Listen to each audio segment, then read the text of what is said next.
Well, hello. Today is Wednesday, February 24th. I haven't looked at my comments yet, but I'm wondering how many people caught the mistake I made yesterday because I said yesterday was Tuesday, February 24th. No, it was the 23rd. But anyway, it's time for another haircut. I know. Jim says, what do you mean a haircut? What are you talking about? We don't have any birthdays or anniversaries that anybody told me about today, so no songs. Doesn't mean that somewhere along here I probably won't break out into a song, but we don't know. We'll have to wait and see. But I did a grocery haul today. I don't know if you saw that earlier. I did that. I was quite excited because I wanted to try to duplicate the mango dragon fruit drink that I get from Starbucks.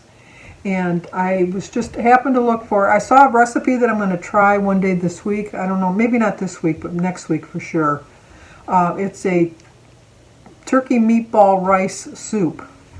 And it's very easy. I mean, it's just turkey meatballs and white rice, but I bought brown rice because they didn't have any white rice. Well, they had white rice, but I didn't want to go to the time to cook it, so I just got the 90-second Uncle Ben's, which will work the same way. But it takes the meatballs and the rice and chicken broth and some carrots and spinach. And I'm going to put some broccoli in it because I love broccoli in soup. And it's just really quick. I think it came out to be 6 points for a cup and a half, which is a good sized bowl of soup as far as I'm concerned. And this is from somebody that has huge portion sizes, and so I think a cup and a half is more than enough. I always wonder too, because I think that when you go to the restaurants and you order a cup of soup, and then let's say the cup of soup costs like, I don't know, I haven't been to a restaurant in over a year, but I would say a cup of soup probably runs about $3 here in Michigan. I'd say about $3. And then for a bowl of soup, they charge like $4.99. I really do think that if you were to pour that cup of soup into the bowl that they serve the bowl of soup in, that you're not really getting a full other cup of soup. You might be getting like a quarter extra cup, and you're paying like $2 extra. So I keep thinking one of these days I'm going to keep my little bowl to the side. I'm going to ask for an extra glass of water, and I'm going to measure out, pour it into the soup bowl. See, I know. Little trivial things like that just stay on my mind. I don't know why.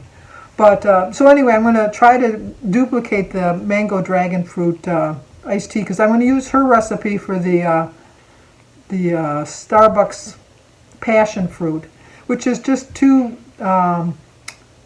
Tazo tea bags and a quart-sized thing of Crystal Light. And you just mix it together. Like you boil 32 ounces of water and then add 32 ounces of cold water to it, and you steep the tea bags first. So I'm going to try to put the mango dragon fruit in there to see how it turns out. I'll let you know. But it's supposed to be made for smoothies, but I'm not a big fan of smoothies. That's what I was trying to remember the other day with what's going into the donut shop. It's going to be a smoothie shop. You lose too many points on your fruits. Or you gain too many points, I should say, because you can eat like an apple and it's free, but if you put it into a smoothie, then your calories kind of add up. Well, not the calories, but the points. So we'll see how it turns out. I will let you know on that too, how that turns out. But then I got that, and I can't stand. They move everything around. I couldn't find the meatballs. And so some lady that was shopping, she says, oh, they moved it over by the frozen fish department, which is on the other side of the store. She says, over by where the meat is, because there's a meat counter. And so I go over there. No, it's not there. It's just fish. So I did see a manager, and he told me that, no, they're back over there. And I go, well, I was there. And so he brought me over there, and he says, oh, you're right, they moved it. It was in a completely different aisle, and it was like by all the big packaged foods, like family-sized dinners, rather than by the meats, where it was where I usually got it. But I found it with some help, but I did find it. And then I went to the post office and walked right up to the counter to get my stamps. There was nobody in line. I loved it. Even in the parking lot, I was the only one there, and I'm thinking, is today a holiday and they're not open? No. And then today when there's nobody there's 2 people working behind the counter. All the other days when like the line is out the door, there's usually only 1 person working. And then I went and got gas for my car because I get it once a month, need it or not. I fill up the tank. And so I did that. And then I came home and I worked on my puzzle. And I promised you I was going to show you how my puzzle's coming along. Let's take a look and see how I'm doing. Okay, we're making a little bit of progress. I worked on Santa the last couple days. So I have the Santa and the dog working. And Jim's got the bookshelf going. There's the other dogs driving us crazy. I finished that dog the other day. And then we've got pieces everywhere that we're working on. Jim's got part of the chair going, and then he's got part of the other chair going. So we are making progress slowly but surely. We think that this puzzle is harder than the other one, and we thought the other one was hard. And they're both 1,000 pieces. So we'll get it done. Santa is getting to me. That silly old red coat and all those red pieces are driving me crazy trying to get them together.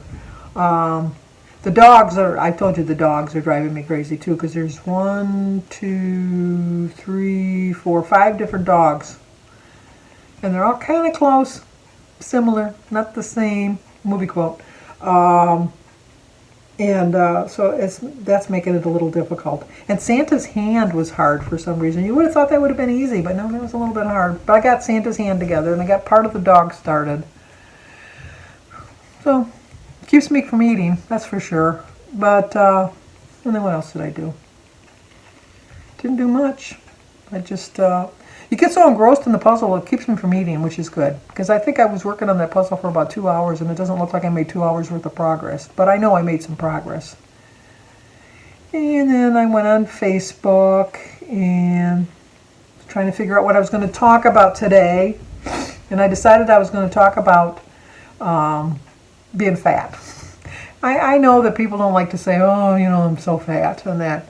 And I saw that little cartoon and it just got me on a roll. It took down a path that I remember all so well. Because I remember when I started high school, I weighed 145 pounds. And I was 5'9".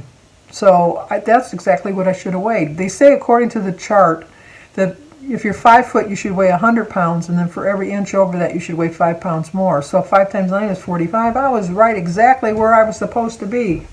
But I thought I was fat. I really did, because I had shorter friends and very small boned. I'm not big boned, but I'm not small boned either. I'm like a medium bone, I think. And but they were very petite. I don't know why I always hung around petite people.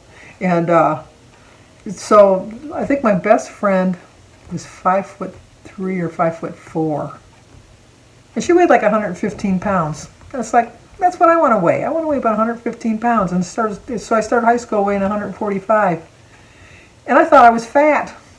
And so thinking back now, I wish I was as fat as I was when I thought I was fat, because I was right where I was supposed to be. I was all through high school. I weighed 145 pounds. I got engaged, I was 145 pounds. On my wedding day, I was 150. So, I mean, I gained a little bit of weight, about 5 pounds. I think it's just premarital stress with the, getting everything for the weddings together and that. But, and I did really well. I mean, when I got pregnant with Jimmy, I weighed 150 pounds. I gained 25 pounds with Jimmy. And he weighed 10 pounds, even right on the nose. And I just never really, I mean, I lost the 10 pounds, obviously, after I had him, but just kind of continued on eating and getting bigger and bigger and, fatter and fatter until I got over 300 pounds. And I just realized that, no, I don't ever want to be that fat again. And so I keep that thought in my mind. So I was looking at pictures from when I was younger, when Jim and I were in high school. And I thought, you know what, you were kind of skinny. You weren't even overweight, you were skinny. And I thought, just if I could turn back time. Told you I'd sing. Anyway, so I noticed that I moved my glasses a lot. And I'm having a problem with this eye. I have a floater. It was funny. When I got out of the shower, when I took a shower the other day, I was going to rotate my towels a little bit because I always seem to use the top towels and I never use the bottom towels because I do laundry every other day, or every third day I do laundry. And so I'm never really getting to the bottom towels. And so I pulled out the bottom towel out of the linen closet and I set it on the counter and turned the shower on, and I turned around and I saw a bug climbing on the towel, and I thought, oh my gosh, there's bugs in my linen closet. So I went to hit it and it moved, and I hit it again and it moved and it moved, and then I saw it was running up the wall, and I thought, oh my gosh. And then I looked over here and it was running on the mirror, and I thought, you got a damn floater, Sandy. And it was a floater, and it just drove me crazy the whole day, everywhere I looked. And it was so disheartening. No, what's the word? I could understand, like, when people are like seeing things, like, I don't know if the schizophrenics see things, but you know, like when they see things that aren't really there, and then they go, like, they think there are bugs crawling all over them. I thought there were bugs all over my counter, and it was just floaters that I had. It was driving me nuts. But anyway, so this eye, I don't know if the lens is not bright or what, but if I close this eye, I can see perfect with my glasses on. I can see perfectly with this eye. But if I close this eye, everything is kind of blurry. And so then when I took my glasses off, because I had the cataracts removed in such a way that I can see better without my glasses, as far as reading. And no, it's the same thing. So I think I'm going to have to go back and see. I think that once you get your cataracts out, you shouldn't have to worry about going back and having another procedure, but maybe it does something. I don't know. I just got these glasses in December. So they shouldn't be failing me now. But anyway, back to the weight thing. I know, and the other thing I saw was about people say that muscle weighs more than fat. You know, muscle weighs the exact same amount of fat. It's like a pound is a pound is a pound. A calorie is a calorie is a calorie. So, like, if you're eating 0-point foods and you're just going crazy with the 0-point foods, there's still calories. You should check it. Like an egg is like 72 calories. You have 2 eggs, that's 150 calories right there. I mean, they're both 0 points. Well, not in the green plan, they're 2 points. But, you know, it adds up, like chicken and all that. So you got to remember that. But even though the fat and the muscle weigh the same, muscle is denser, so it takes up less space in your body. So that's why you can gain some muscle and you don't really think you're losing weight. But I mean, if you really tried your clothes on differently, you would find out that your fat's not taking up as much room because the muscle has replaced it. But I've just decided at my ripe old age of 70 that I'm tired of being fat. I really don't mind being old. Like Benjamin Franklin says, I don't really mind being old. I don't like being fat and old.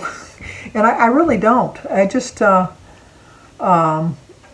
don't have a problem getting older. I really don't. I really thought that it would bother me getting old. And so far it really hasn't. I look at myself and I can see that I'm getting old. I can see it in myself. But like when I'm holding doors open for people younger than me, they look at me like, why are you holding the door for me? I should be holding it for you. And I don't think of myself that way. I think of myself young enough to hold the door for somebody that I think I'm doing it out of respect. Not so much that I think that they're, you know, incapable of opening the door. I am doing it just to be nice, but I think it does look funny when an old person's holding the door for a young person. That's just my thought. But, and I know it's like a morbid thought, but you know, people got to carry my coffin, and I only want 6 people carrying my coffin. Now, I'm not going to be here to know what's going on, but I think that I'm going to be like looking down from heaven, and if I see more than 6 people, I'm going to say, oh, Sandy, you should have lost a little bit more weight. Look at, they had to take 7 or 8 people to carry you. That's not good. It's just not good. But I know only I would think of things like that. That's what it is. But oh, and the reason we're not doing tags, we haven't done tags in 2 weeks, Jimmy seems to think it's because he's out of town. Talk about an ego. But no, it's not because Jimmy's out of town, because Jimmy's out of town again, working this week again. Tracy is Trials of a Long-Haired Girl, does them every Tuesday, and she lives in Texas, and we all know what's going on in Texas. I think she still has, I was texting back and forth with Joan at Joan's Pointed Plate, and she said that she has electricity, but she doesn't have internet. So she's one of the fortunate ones, but hopefully she's not one of the unfortunate ones that got like, oh my gosh, like the one guy got a $17,000 bill for his electricity. And he had like an automatic withdrawal. Who keeps $17,000 in their checking account that they could have taken that out? I mean, I can see that you have that much money in the bank, but that's kind of foolish to keep that much in your checking account, I think. I keep just enough to pay my bills. I'm not making any money off of it, so why am I putting extra money? I mean, I have a little bit extra in case I see something I want to buy and I want to use my debit card. But I don't have like $17,000 that somebody from the electric company can just take it from the payment, and then you fight like hell to try to get that money back. But anyway, so hopefully, Tracy, you got your internet back soon, and we can get back seeing you, because, and I know she fell during Christmas, and so she hurt her back, and so she's kind of moving a little slow with that too.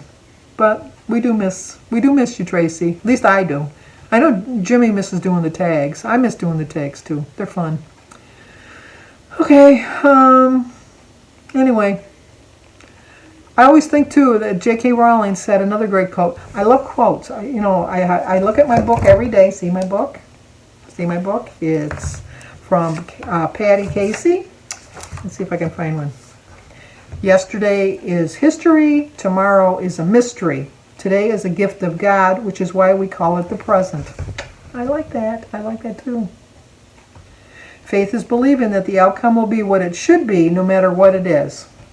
That's so true. Having faith that I'm going to have a loss this week, but as much as nobody likes to be fat, I would rather somebody call me fat than call me ugly or vindictive or selfish or like a narcissist or anything that you can think of that's really selfish. There's so many things that you can be called other than fat, and I think that if you live in a good life, what difference does it make if you're skinny or fat? It really doesn't. I mean, obviously health reasons you want to be thinner. I understand that.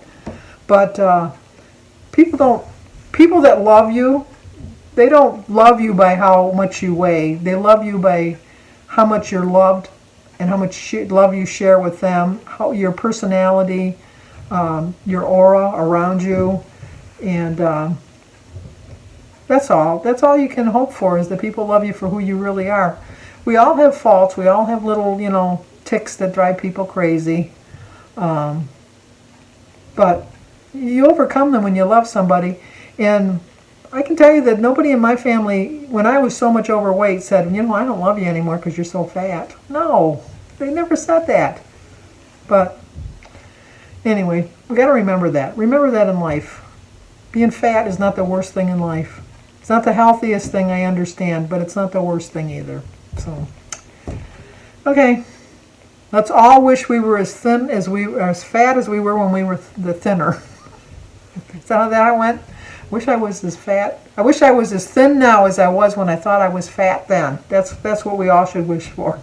So, if you're new to my channel, please subscribe, leave a comment, hit that like button, and share it if you think somebody might like to see it. And so always stay safe, and I will talk to you guys tomorrow.